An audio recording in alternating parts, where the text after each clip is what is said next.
As the paper plate sags between my hands, I lock eyes with the partner who once called me family. Still, I straighten the paper plate, nodding to him like nothing cracked between us. While the paper plate scrapes softly under my fork, his applause sounds rehearsed, distant. The same paper plate carries years of late nights we built this place together and forgot who mattered. That's when the paper plate makes it clear our relationship ended the moment respect did. Still, I set the paper plate aside, deciding my response will be quiet, lawful, and irreversible. All right, before we dive into this crazy story, do me a favor. Subscribe and tell us where you're watching from. Catherine Andrews had imagined this moment countless times. After decades of leadership, of sweat, sacrifice, and success, she expected her retirement dinner to be an event worthy of her achievements.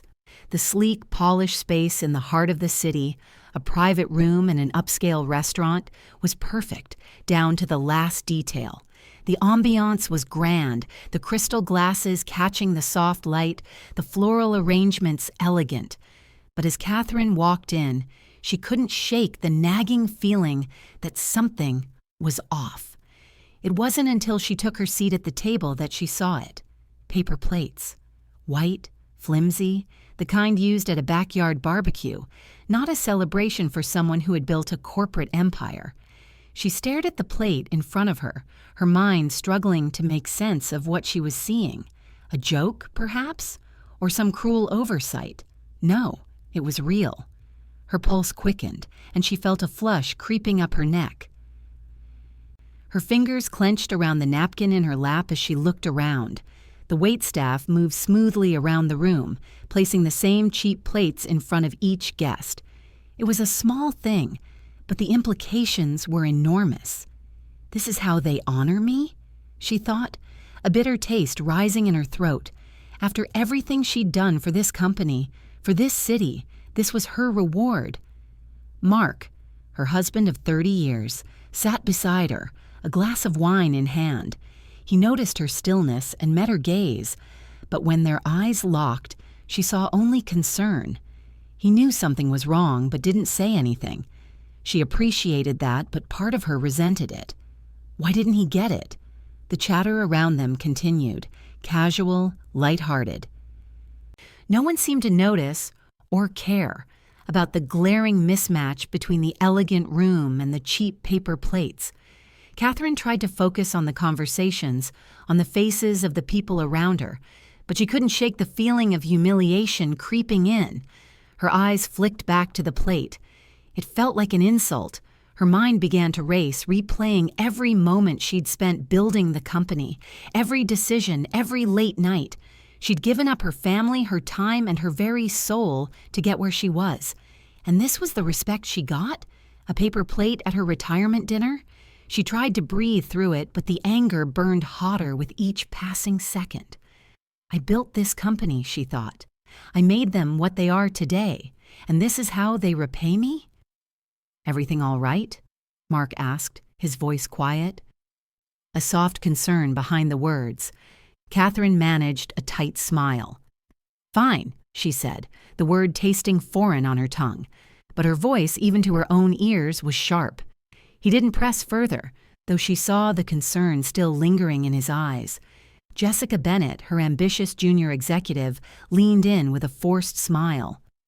Must feel nice to finally relax, huh? After everything you've done. You deserve it, she said, the words dripping with a sweetness Catherine had long learned to distrust. It wasn't a compliment, it was a subtle jab. Jessica had always been ambitious, always trying to worm her way into the good graces of those in power. Catherine didn't miss the edge to her words, the way they seemed to dance around the truth. Thank you, Jessica, Catherine replied coldly, forcing a smile that didn't quite reach her eyes. The night stretched on, but Catherine's mind was already far from the festivities. She wasn't listening to the laughter around her, or the empty speeches, or the small talk. She wasn't focused on Mark's hand on hers, or the polite words exchanged between the others. She was focused on the plate, on the deep sense of betrayal curling in her chest. The dinner was supposed to mark the end of an era, a culmination of a career that had spanned decades. But now, it felt more like the beginning of something else. Catherine's fingers curled tighter around her glass of wine, her resolve hardening. I won't let them get away with this. The paper plates would be the least of their worries. Catherine kept her smile in place, her movements measured as she sipped her wine, laughed politely, and nodded along to the conversation swirling around her. On the outside, she was the picture of composure, gracious, poised, in control. But beneath the surface, a quiet fury simmered. The paper plates, the thoughtless insult, they stung, sharper than she cared to admit. She forced herself to focus, to pay attention, but the laughter, the light chatter felt distant. Everything felt distant.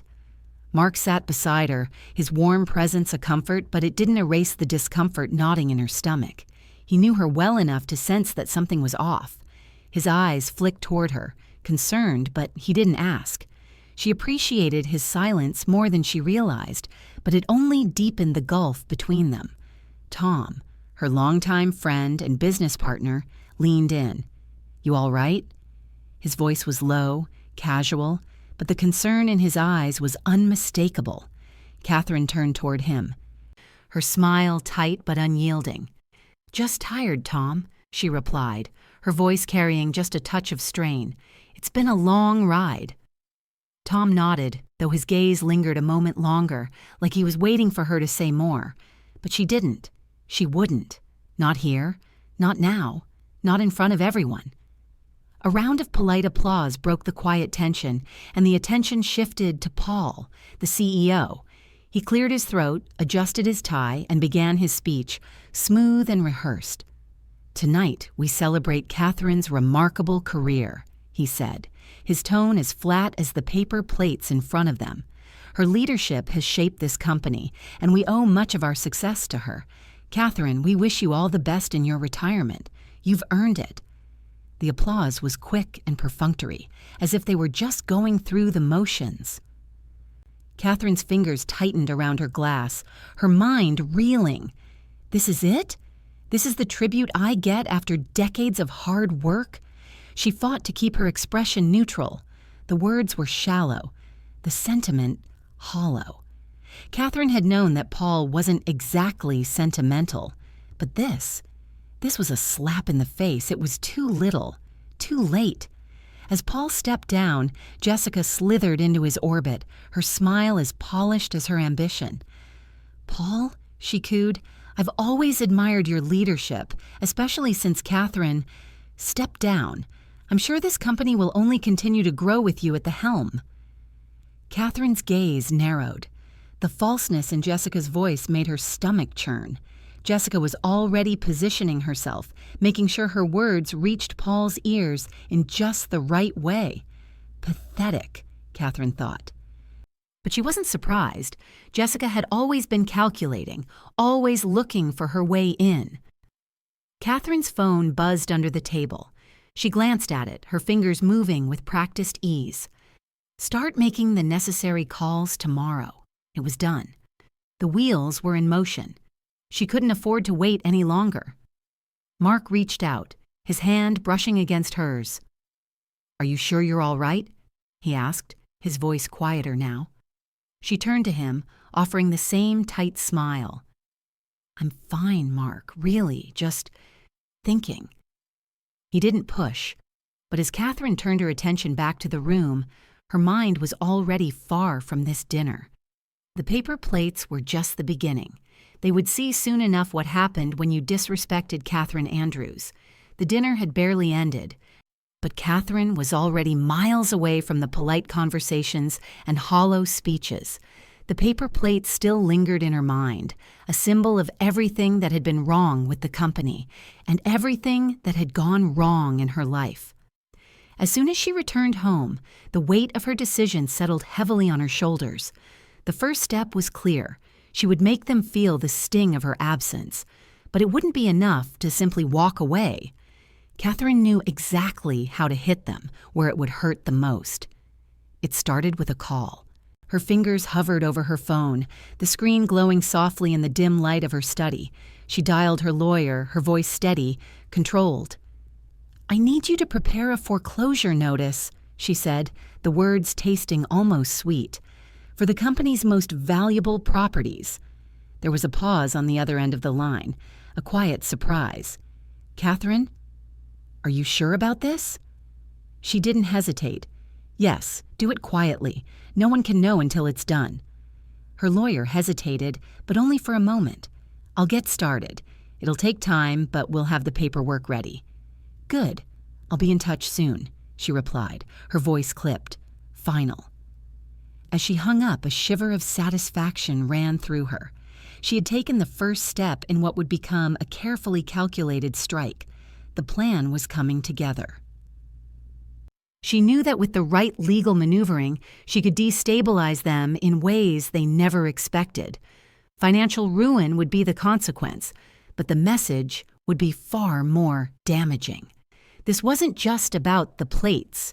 It was about sending a message that could not be ignored. The next person she needed to bring in was Natalie, her quiet, efficient assistant. Catherine knew that Natalie, always sharp and supportive, would understand the importance of secrecy. She picked up the phone again, sending a simple text. "Get the documents we need. Start gathering everything." Natalie didn't ask questions. She never did. The young woman's loyalty had been unwavering, and Catherine trusted her more than anyone in the company. She would ensure everything was ready by the time the paperwork was filed. Catherine knew she would need to move quickly. Tom, always concerned, would undoubtedly reach out soon. He had seen the shift in her, sensed the growing tension. He didn't yet understand the scale of what she was planning. He wouldn't until it was too late. Her mind flickered back to the dinner, to his concerned look, his soft question. "Are you okay?" It still echoed in her mind. He had tried to be the voice of reason, but Catherine didn't need reason. She needed retribution.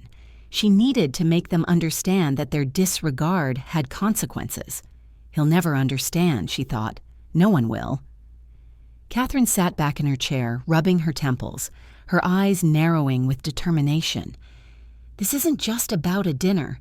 It's about all the years they've undermined me, taken me for granted. This is for everything I've sacrificed. The silence in the room was broken only by the faint sound of her fingers tapping rhythmically on the desk. Her thoughts were crystal clear now, each detail falling into place like a perfectly structured plan. She would leave nothing to chance. Suddenly, her phone buzzed again. It was a message from Jessica. Catherine's lips curled into a small, bitter smile as she read it. "I just wanted to check in. Are we okay? Are we okay?" Catherine laughed softly to herself, a sound devoid of humor. Jessica knew something was wrong, and she was desperate to find her way back into Catherine's favor. She had always been an opportunist, a woman who saw nothing but her own ambitions. Catherine typed out a quick reply, keeping it cool, detached. "We're fine. Don't worry about it." It wasn't just about Jessica trying to worm her way back into the good graces of the company. It was about everything she had represented. The ambition, the manipulation, the lack of loyalty. Catherine wasn't about to let her or anyone else walk all over her any longer. She wasn't the woman they could dismiss. She wasn't the woman they could take for granted. She would show them what real power looked like. The plan was set in motion, but Catherine wasn't done. Not by a long shot. The foreclosure was just the beginning. She would watch as they scrambled to salvage what they could, and she would savor every moment of their desperation. With the weight of her plan now solidified, Catherine turned off her phone, leaned back in her chair, and closed her eyes. It felt like the calm before a storm, the storm that would change everything. "They'll regret this," she thought, her pulse quickening. "They'll regret ever underestimating me." Catherine sat in the dimly lit study, her eyes scanning the final drafts of the foreclosure notice. The document was exactly as she had instructed, sharp, precise, and devastating. Her lawyer had done his part, and now the plan was nearly complete. She read the carefully worded paragraphs one last time, making sure every detail was perfect. Every sentence was designed to inflict the maximum impact. The company would be destabilized, its foundation shaken to its core, but the real damage would be the message it sent. She set the paper down, her fingers lingering on the edge of the document. She had waited for this moment for so long. The years of being overlooked, the years of sacrifice, all leading to this point. A single action that would undo everything they had taken for granted. Her phone buzzed, pulling her from her thoughts. It was Tom, of course. He had sensed her growing detachment, and now he was questioning her resolve. "Catherine, are you really sure about this?" he asked, his voice laced with concern. "This is a huge step. You know there's no turning back once you send this, right?" Catherine let out a slow breath, steadying herself. "I've made my decision, Tom," she replied, her voice calm but firm.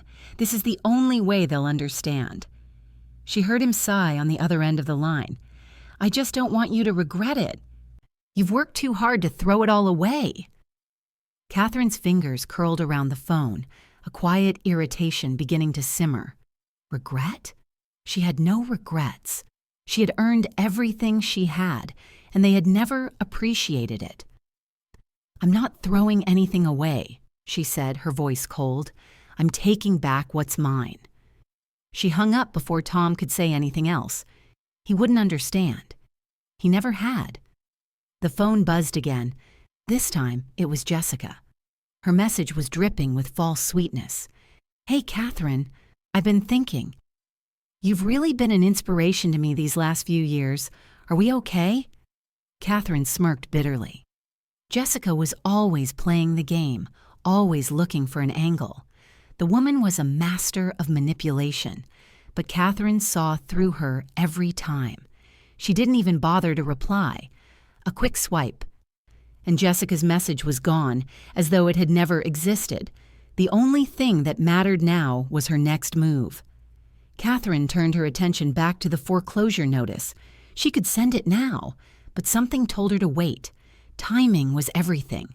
The company would be blindsided, and she wanted the fallout to hit when they least expected it.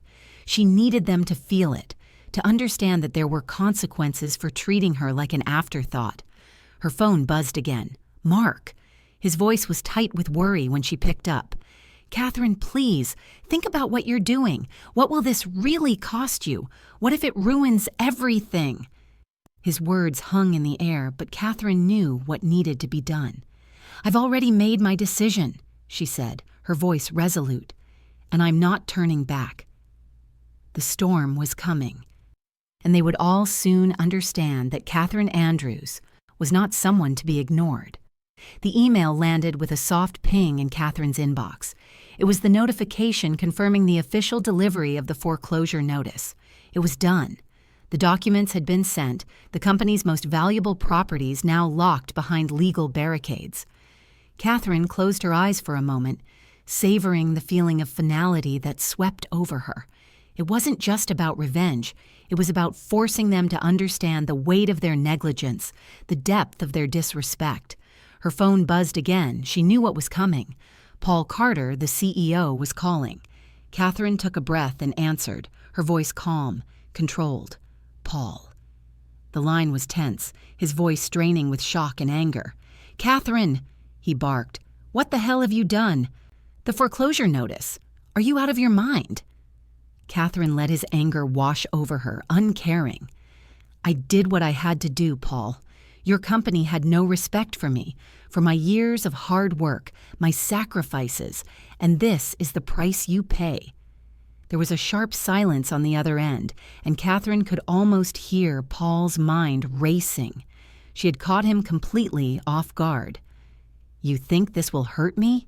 Paul asked, his voice thin with barely contained fury. "You've made a terrible mistake." "Have I?" Catherine replied coolly. "This company has been built on my back, Paul. You've enjoyed the fruits of my labor, and yet, when it comes time to honor me, you serve me paper plates at my retirement dinner. This is the consequence for that." The line went silent for a long moment, the tension almost unbearable. She could hear him muttering something under his breath. Finally, Paul spoke again, his voice colder now, more controlled. "This isn't over, Catherine. You'll regret this." "Regret?" Catherine's tone was almost a laugh. "I've lived a lifetime without regret, Paul. I've earned everything I've gotten. You've just failed to recognize it." Before he could respond, she hung up. She didn't need to hear any more of his empty threats. The damage was done, and Catherine knew exactly what would come next. The board would scramble. Paul would likely try to smooth things over with the press, but the seed had been planted. Not long after, Catherine's phone buzzed once more. This time it was Jessica. The message was as predictable as it was frantic. "Catherine, I can't believe you did that. This is huge. You've got to fix this. Let's talk." Catherine stared at the message, her eyes narrowing. Jessica wasn't worried about the company or its future. No, Jessica was worried about herself, about the fallout from Catherine's move and what it meant for her position. She was trying to cover her tracks, playing her usual game. Catherine didn't reply. Instead, she put the phone down, leaned back in her chair and folded her arms. She had done what needed to be done. Her phone buzzed again. This time it was Tom. "Catherine?"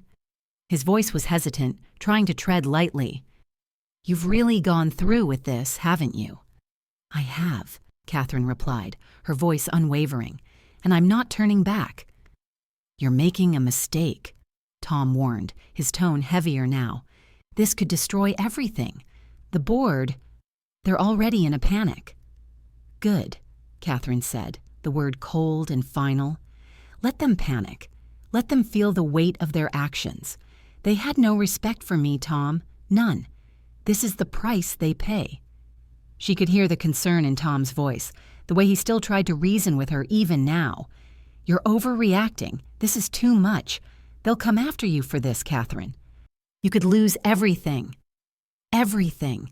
Catherine asked, a smile playing on her lips. "I've already lost everything to them. What's left to lose?" Tom didn't respond, and Catherine could almost hear him retreating into that familiar silence. He would never fully understand. As she ended the call, Catherine glanced at the news ticker on her phone. Her heart skipped a beat when she saw it.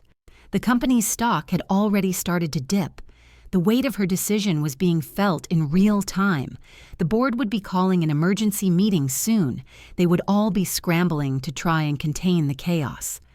Catherine felt a slow, steady satisfaction settle into her chest.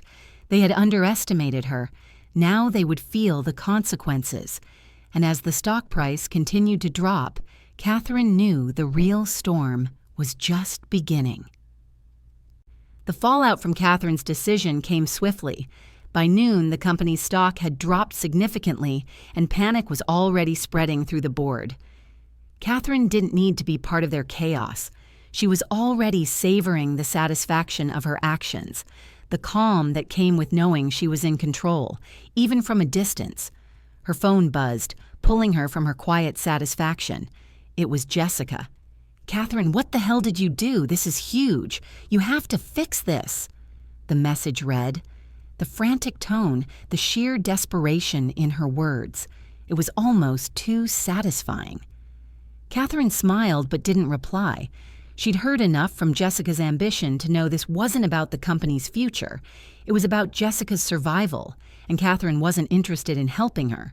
Tom's call came next, his voice strained. "Catherine, this has gone too far. The board's in panic mode, calling emergency meetings. They're going to escalate things, and this could spiral out of control. Please reconsider. You don't have to do this." Catherine stood by the window, her gaze distant, her mind already several steps ahead. She didn't feel the sting of Tom's concern. "This is the only way they'll understand, Tom," she said calmly. "They had no respect for me when I gave everything. Now they will." Tom's silence spoke volumes, but Catherine didn't need him to understand. She had already made her choice. Her phone buzzed again. This time it was Natalie. The young woman was always steady, perceptive. "The board's scrambling," she said with quiet conviction, "but I think it's long overdue.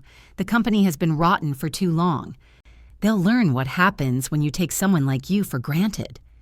Catherine nodded, her eyes never leaving the window. Natalie was the only person who truly saw things the way Catherine did. Her loyalty was the only thing that kept her grounded in the mess she'd created. But even Natalie knew this wasn't just about a retirement dinner. It was about years of disrespect and being treated as expendable. This was Catherine's reckoning. Mark's call came later in the afternoon, his voice thick with concern. "Catherine, please listen to me. The company's spiraling. You've got to reverse this. This could ruin everything." Her fingers curled around the phone. Everything? She had already lost everything to them. "Mark, I'm not turning back," she said, her voice steely.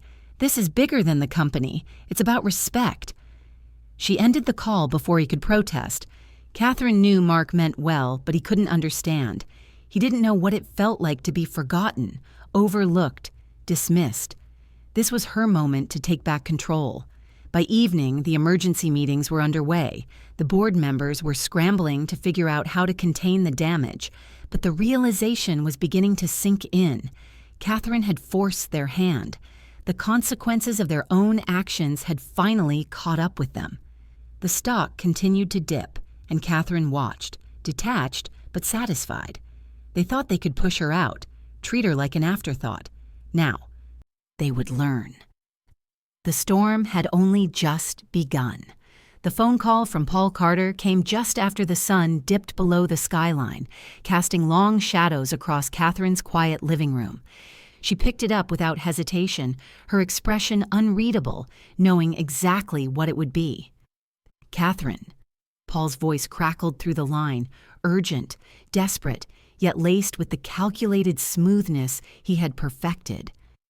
"This has gone far enough. You've made your point, and I'm here to offer you a way out. Let's settle this. I'm willing to pay you a significant sum. Just walk away and leave this behind." The offer hung in the air, a poisoned carrot. Catherine could almost hear the desperation in Paul's voice, the desperation of a man trying to keep control over something slipping through his fingers. She let the silence stretch, letting his words settle in the space between them.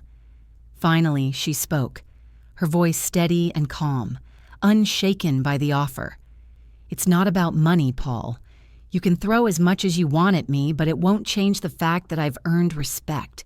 You didn't give it to me, and now I'm taking it. All the money in the world won't fix what you've broken." Paul's silence on the other end of the line spoke volumes. He had underestimated her, and now, like everything else in his world, it was slipping away. "I'm not walking away, Paul. Not for money, not for anything," Catherine added, her words clear, cutting through the call's tension. "This is bigger than the company, and you'll have to learn to live with the consequences." Before he could respond, Catherine hung up. She didn't need to hear his empty promises or his attempts to sway her. He had done enough, and now she had made her stand.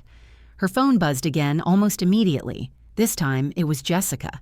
The message read, "Catherine, please, let's talk. You don't have to do this. I don't know what happened, but we can fix this. Think about your future. Please." Catherine let out a small, bitter laugh. Jessica, always with the perfect words, always positioning herself. It was so obvious. She wasn't worried about the company's future. She was worried about her own. She needed to save her career, and Catherine had become the obstacle in her path. With a single swipe, the message was gone. She didn't need to indulge Jessica's desperation. The younger woman was simply too late. Later, a call from Tom came, his voice thick with concern. "Catherine, I know this is hard, but this is getting out of hand. You need to stop before it spirals even further. The media is starting to catch wind of it. You don't want this to become a scandal." Catherine paced slowly across the room, the calmness of her actions in stark contrast to the chaos that had been unleashed. "It's too late to stop now, Tom. They've pushed me for the last time. I'm not backing down." She could almost hear him sigh on the other end, his words quiet, unsure. "I just don't want to see you lose everything. Please reconsider. There's still time to fix this." But Catherine's resolve was unmoving. "No, Tom, there's no more time. This is happening, and it's happening on my terms." She ended the call, her grip tightening on the phone for just a moment before she placed it gently on the table. The storm she had unleashed was only just beginning to take shape. And though the uncertainty loomed, she had no intention of reversing course. Catherine stepped away from the phone and turned her attention to the city skyline through the large window in her living room. The lights were beginning to twinkle, a reflection of the very chaos she had set in motion. But to her, it wasn't chaos. It was justice. She had made her stand, and now she would prepare for the fallout. The company would fight back, the board would scramble. But Catherine had already won. She wasn't just going to walk away and let them forget. This moment, this sacrifice, would be remembered for years. The message she had given them was clear. They would never be able to take her for granted again. And as the stock continued to tumble and the world outside buzzed with uncertainty, Catherine Andrews finally felt the weight of the respect she had long deserved, heavy in her chest, but finally undeniably hers. The air in the boardroom was thick with tension. Panic was no longer a whisper, it was a roar. The fallout from Catherine's move had fractured the leadership of the company. Every corner of the boardroom buzzed with frantic conversations, fingers pointing, accusations flying. Paul had always been the face of the company, the one who had taken the reins after Catherine's departure. But now, he looked like a man unraveling in front of his team. His normally calm demeanor had given way to a frantic, almost manic energy as the pressure of the foreclosure settled like a weight on everyone's chest.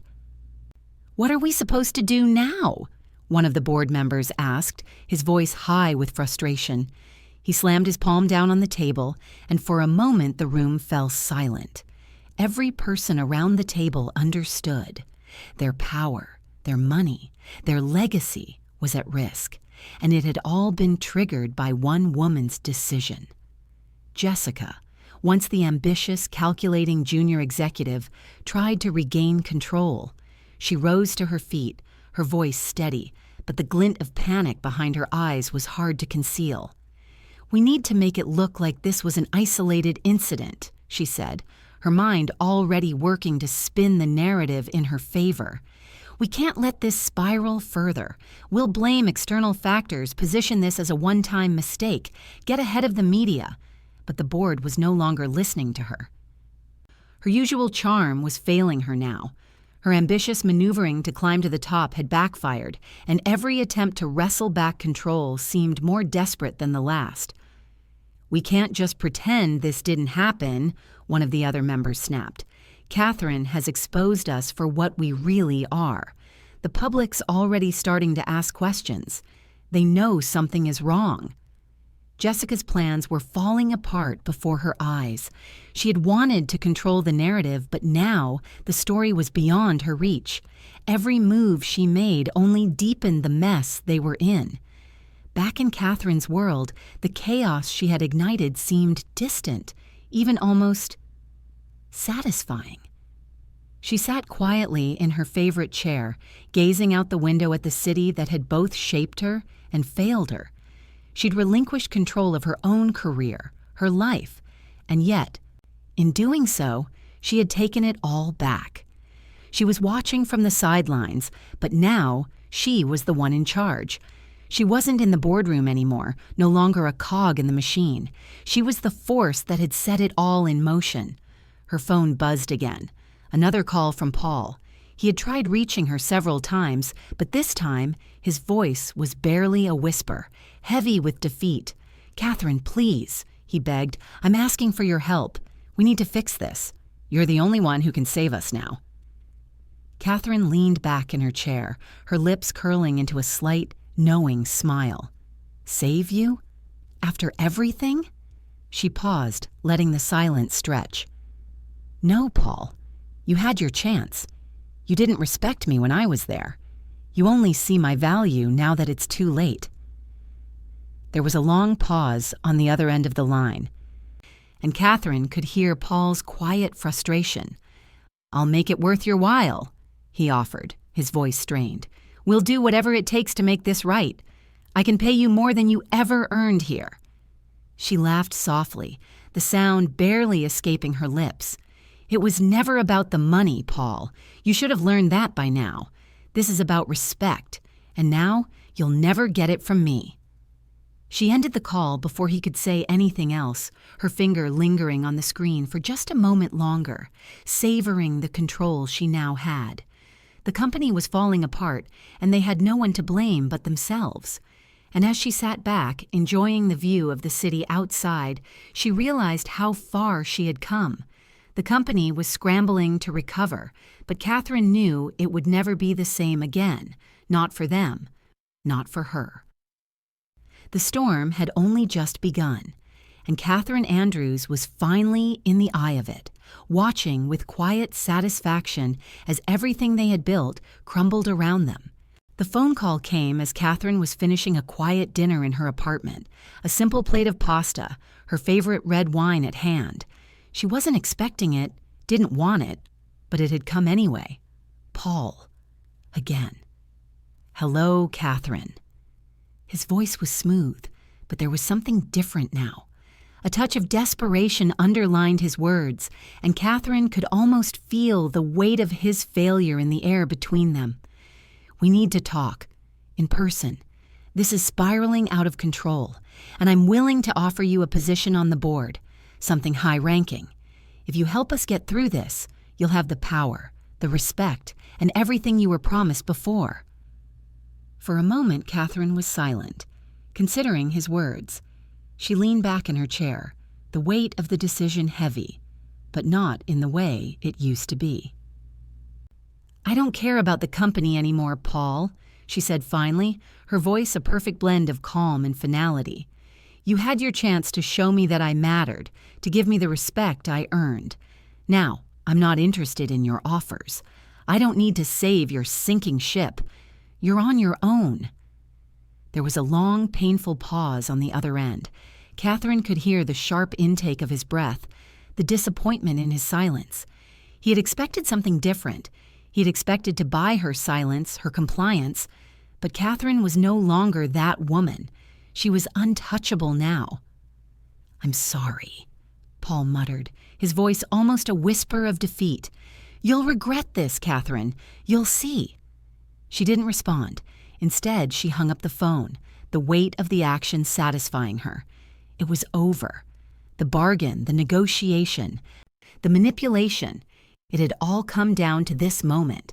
The company was no longer hers to save, and she had no intention of doing so. Her phone buzzed again. This time, it was Jessica. Catherine, please, we need to talk. I know things are difficult right now, but we can still salvage this. We can still make this work. Catherine's lips curled into a small, bitter smile. Jessica, like Paul, was scrambling now. But this time, Catherine wasn't falling for it. She didn't bother to respond to Jessica's message. She had given that woman more chances than she deserved. The company, its board, its employees, all of them were in disarray. While Catherine had made her stand, they were watching their empire crumble. The headlines were already starting to shift. The media had picked up on the instability, and investors were pulling their support.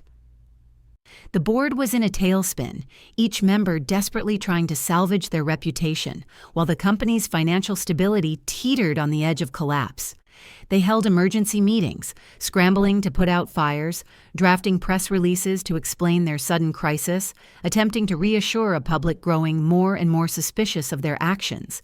They were playing catch-up, attempting to fix something they had ignored for too long. Meanwhile, Tom's calls kept coming. Catherine, please, you need to step in now. The investors are panicking. The employees are scared. They think layoffs are coming. If you don't help us, it's going to get worse. Catherine sighed as she saw his name flash on her phone. She didn't need to listen to his concern anymore. He didn't understand. The man had always been loyal to the company, but he still didn't get it. He still didn't see that it wasn't about saving them anymore. It was about showing them that actions had consequences. She wasn't interested in their problems. With one swipe, she silenced his call, setting the phone down on the table. She wasn't their savior, not anymore. The choices they had made, the disrespect they had shown her, this was their reckoning. The atmosphere at the company had become toxic. Employees whispered in the hallways, uncertain about their futures. Rumors of layoffs and financial instability spread quickly, fueled by the stock's continued descent. The company was unraveling, and it was only a matter of time before the cracks widened into a full-blown collapse. Catherine stood up from her chair, looking out over the city below. The lights flickering like stars scattered across the horizon. This was the moment. She had made her decision, and there was no turning back. The storm was hers to watch from the eye, and she would let it unfold as it may. But as she watched the chaos below, she couldn't help but wonder, how long would they fight before they realized the truth? And just how far would they be willing to go to undo the damage Catherine had done? The final pieces were in motion. She had shown them her power, and now she would watch as it all fell apart. Catherine sat in her quiet apartment, a glass of red wine in hand, gazing out at the city skyline. The constant hum of the corporate world, the unrelenting pressure, the power struggles. It all seemed so distant now. For the first time in years, she felt at peace. She had stepped away from the chaos, free from the manipulations, the false promises, the constant need to prove her worth. The phone buzzed on the table beside her, a soft reminder of the world she had left behind. It was an invitation to speak at a conference about leadership and resilience. Catherine smiled to herself, already feeling the pull of the work that was now her focus. Her retirement wasn't a time of rest. It was a time to share her journey, to teach other women how to take control of their careers, how to refuse the compromises that had been forced upon her for so long. The corporate world had tried to define her, but Catherine had learned to define herself. She was no longer a product of the system. She had transcended it. As Catherine sipped her wine, she thought about the recent visit from Tom and Mark. They had come to apologize, to express regret for not standing by her. Their faces had been filled with genuine sorrow, but Catherine wasn't moved by their words. She had made her stand, and in doing so, she had given them the freedom to choose their own paths. They had failed her then, and now she was free to live on her own terms. They didn't understand, she muttered to herself, the words soft but final. The company had collapsed because they hadn't respected her. The cracks in their leadership had become too wide to ignore. But Catherine had already moved on. She had found her peace, and their collapse was merely a consequence of their own actions. It didn't affect her, not anymore. Jessica's career was another matter. Catherine could feel her former colleagues struggling to regain the ground she had lost. Jessica had tried to position herself as the next big thing, but the public wasn't fooled. Her reputation was tarnished, and no amount of smoothing over could erase what Catherine had exposed. Jessica's ambition would now collide with her own failure. It was only a matter of time before the world saw her for what she really was. Catherine, however, was unbothered by any of it. She no longer needed to engage with that world. She was investing in smaller, more meaningful ventures, startups focused on making a difference, supporting causes that mattered. She had no interest in reclaiming her former position or salvaging the wreckage of the company. Her life now was about freedom, growth, and helping others rise above the system that had once consumed her. Her phone buzzed again. She didn't check it. She had done what needed to be done. Now Catherine was living her life on her own terms. The power was hers to claim, and she was finally free. Catherine sat in her new office, a quiet smile tugging at her lips as she watched the city bustle below. The constant stress of the corporate world felt like a distant memory, replaced by the calm of knowing she had made the right choice. Her new venture, a startup focused on empowering women entrepreneurs, was growing rapidly. What started as a dream was now a thriving reality, one where women were given the tools, resources, and mentorship they needed to build their own empires on their terms. It was exactly what Catherine had needed when she started her journey, but had never been offered. The corporate world had never truly valued her. She had poured everything into it, only to be met with empty gestures. But now she was giving others what she had never received: respect, autonomy, and the chance to succeed without compromise. Her phone buzzed, breaking her train of thought. It was an email, a proposal from several major corporations. They wanted her back as a senior advisor, offering lucrative salaries, prestigious titles, and the power to shape their organizations from within.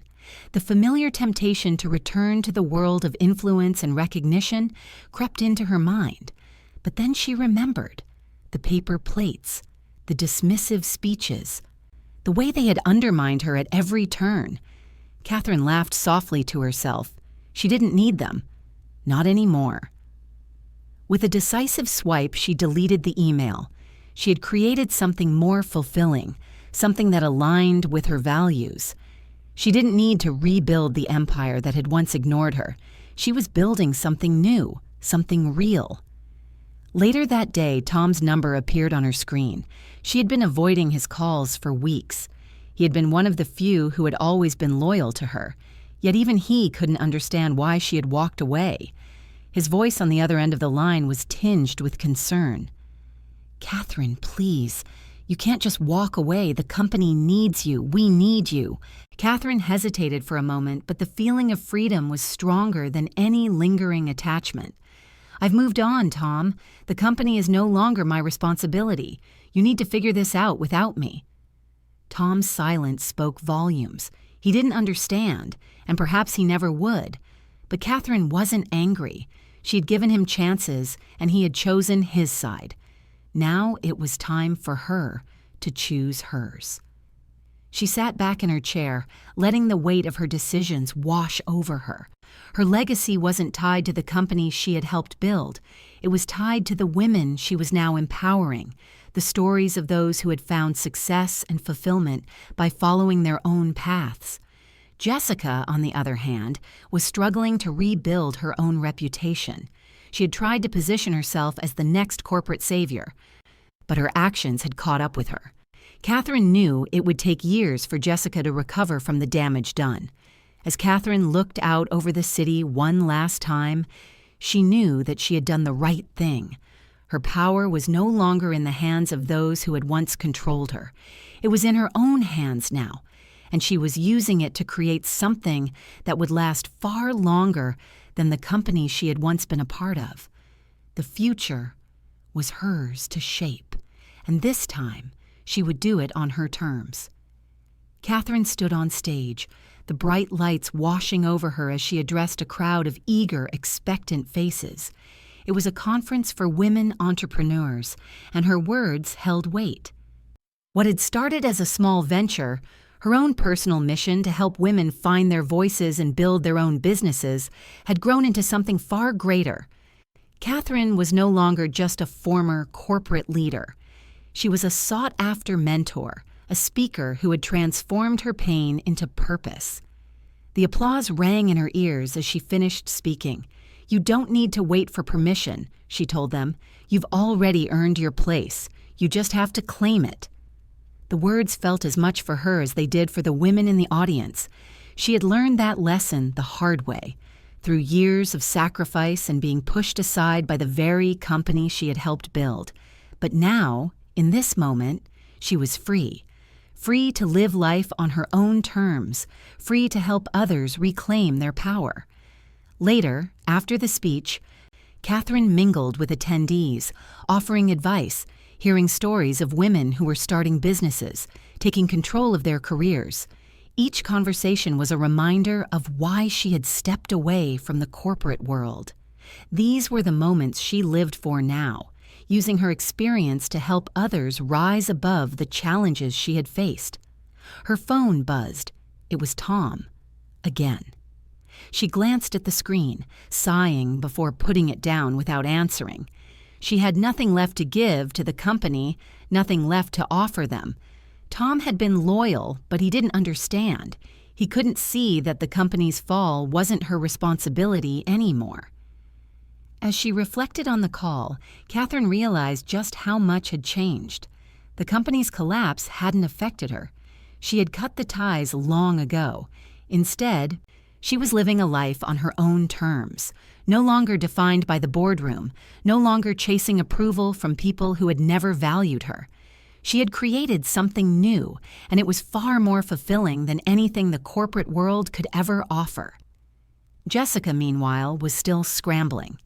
Her career, once full of promise, was now tarnished by the fallout from Catherine's actions. She had tried to position herself as the next corporate savior, but it was too late. The public knew her for what she truly was. Catherine watched from a distance, unbothered. Jessica had made her choices, and now she had to live with them. Catherine didn't need to engage with that world anymore. She was investing in new ventures, startups that aligned with her values, causes that mattered. She was helping young women rise and build businesses that were driven by more than just profit. She was teaching them to value themselves, to never settle for less than what they deserved. The future was hers to shape, and Catherine had no intention of letting anything hold her back. She had finally found the freedom she'd always sought. The crowd's applause filled the grand hall, but Catherine stood still, absorbing the moment. She had come full circle from a woman undermined by the system to the one now being celebrated for her resilience. The Lifetime Achievement Award she was about to accept wasn't about recognition. It was the acknowledgement of a legacy that went far beyond the corporate world. It was about the countless women who had found their voice, the ones who were now building empires of their own, free from the shackles Catherine had once worn. As she walked onto the stage, a hush fell over the room. The spotlight seemed to hold her steady, but Catherine felt a calmness she hadn't anticipated. The battles were over. This was her moment of quiet triumph. In the front row, Tom and Mark sat, their faces lined with regret. They had never truly understood her decision to leave until now. Their eyes met hers. No words needed. They saw her not just as a leader, but as a symbol of strength. Behind them, Jessica sat with her head lowered, the weight of her past choices evident in her posture. She hadn't taken the path Catherine had, and now she was left watching from the sidelines. Catherine cleared her throat and began speaking, her voice steady and clear. I stand here tonight not as a woman seeking approval or recognition, but as someone who has finally learned to value herself. The words echoed in the room, and for the first time, Catherine realized how deeply they resonated with her. When I started in this industry, I thought success was about climbing the ladder, proving myself over and over. But I've learned something more important. Success isn't measured by titles or accolades. It's measured by knowing your worth, standing tall when they try to knock you down, and always demanding respect, especially when it's not given. She paused, letting the weight of her message sink in. I'm proud of what I've accomplished, but what I'm most proud of is the space I've created for others to rise. This is not just my victory, it's ours. The applause was deafening, but Catherine's thoughts drifted to Jessica, who remained still, the regret on her face evident. Jessica had once believed she could push Catherine out, take her place. Now, the truth was clear. Catherine had never been easily replaced. She glanced back at Tom and Mark. Their pride was palpable. But so was their realization. Catherine had done something they couldn't comprehend back then. She had walked away from it all, not because she was defeated, but because she had found something more meaningful. She had given up everything to reclaim her own dignity, and now she had built something that was worth far more than any corporate empire. As she stepped down from the stage, the truth settled in. The company's collapse was inevitable. It was crumbling without her. But Catherine had no need to look back. She had made her mark, and the world would remember her not for what she had lost, but for what she had built and what she had taught others to build in return. This was her legacy, and it was far greater than any corporate empire. Catherine sat on the porch of her lakeside home, the sun casting golden streaks across the horizon as it dipped behind the trees. The tranquility of the evening was a far cry from the chaotic world she had once inhabited. Her fingers lightly traced the rim of her wineglass, the delicate chime of the glass almost matching the soft sound of the water lapping against the shore. She had spent years chasing validation, recognition, and success on someone else's terms. Now, at last, she had the peace that came with knowing she had built something real, on her own. Her days were no longer filled with the endless cycle of meetings and phone calls. Instead, she spent time with those who mattered most: friends, family, and the few people who truly saw her. Her life was slow and rich, filled with laughter and shared moments of joy. She had cultivated a circle of love, a stark contrast to the cold, calculated relationships of her past, and that, she realized, was enough. But Catherine didn't just retreat into solitude. She had a calling, a new purpose: to mentor the next generation of women who would rise in a world that had once tried to silence them. She was constantly on the move, speaking at conferences, offering advice and nurturing young women with the same fierce determination that had once propelled her. Every conversation felt like a ripple in the water, creating waves of change that stretched far beyond the room they were in. One day, while she was enjoying a quiet afternoon in her office, her phone buzzed. It was a message from Jessica. Catherine's heart didn't skip a beat. She had long since let go of the past. The message was simple, heartfelt. "Catherine, I've spent a lot of time reflecting on everything. I know I've wronged you, and I can't take back the things I did. I just wanted to say I'm sorry. I hope you're at peace with everything. You taught me more than I'll ever be able to express, even if I didn't understand it at the time. Please know I'm sorry." Catherine stared at the message, her finger hovering over the reply button. A wave of nostalgia and regret washed over her, but it was fleeting. The woman who had once fought her battles with Jessica wasn't the woman who sat in this chair now. She had learned that forgiveness wasn't always about the other person. It was about giving yourself peace. She put the phone down without responding. It wasn't about closure.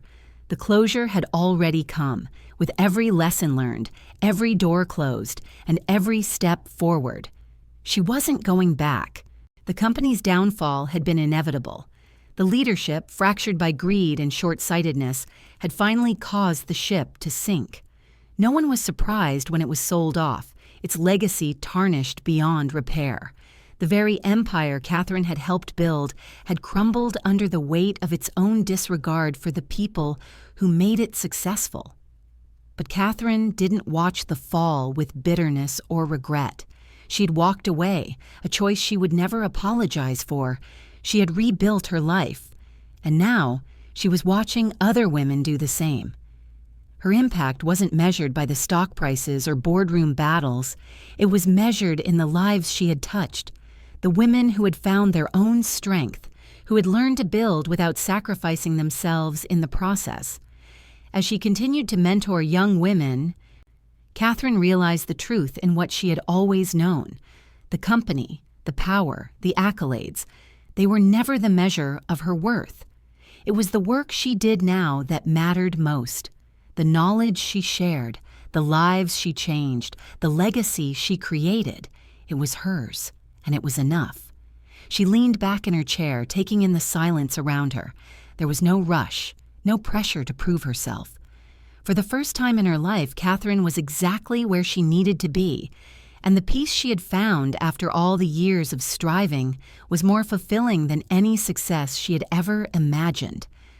The world outside was quiet, and Catherine, finally at peace, felt the weight of a lifetime of lessons come full circle. Catherine sat back in her favorite armchair, the scent of freshly brewed coffee filling the air. as the morning sun spilled into her home office. It was quiet now, peaceful, but every inch of the space radiated the life she had built. She had come so far. The past had been a series of trials, betrayals, and moments of fierce determination. But now, she was exactly where she had dreamed of being, free. Her ventures, both business and philanthropic, were thriving. The startup she had founded, which empowered women to build their own businesses, was flourishing. Every new project she invested in, every young woman she mentored, added another layer to the legacy she was shaping. It was a life of purpose now, not just of success for herself, but of lifting others as she climbed. Every day was another opportunity to create something meaningful, to give back the lessons she'd learned the hard way.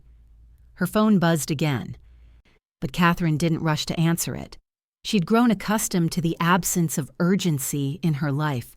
The calls, emails, and messages that used to feel like demands on her time now seemed like mere background noise.